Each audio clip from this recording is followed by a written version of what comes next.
ডাল ভাত বা রুটি তরকারির বদলে মাঝে মাঝে পাস্তা হলে মন্দ হয় না। খেতেও ভালো আর সহজে রান্নাও করা যায়, একটু অন্যরকম খাওয়াও হয়। ব্রেকফাস্টে খাওয়া যেতে পারে, আবার টিফিনে নিয়ে যাওয়া যায়, আর ডিনারে তো খাওয়াই যায়। রান্না করাও খুব একটা ঝামেলা নেই, ইচ্ছে মতো সবজি মেশানো যায়। বিশেষ করে এই শীতের সবজিগুলো তো পাস্তার জন্য একদম আদর্শ। নানা রকম রঙের মানে বেল পেপার, বিনস, গাজর, আর টমেটো তো রয়েছে।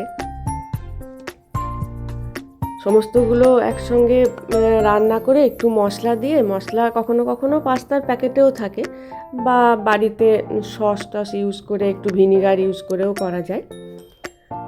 তো তারপর জলে সেদ্ধ করা পাস্তা মিশিয়ে নিলেই রেডি। খেতেও ভালো, কোনো গেস্ট এলে চটজলদি কিছু দিতে হলেও খুব ভালো খাবার, আর সকলে পছন্দও করবে, এত ভালো স্বাদ।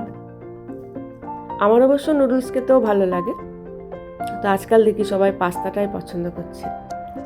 শুনেছি নাকি এর ক্যালোরি বেশি, বা এটা হেলদি, নুডলসের থেকে বোধহয় হেলদি, আমি ঠিক জানি না, তো আমি শুনেছি এরকমই।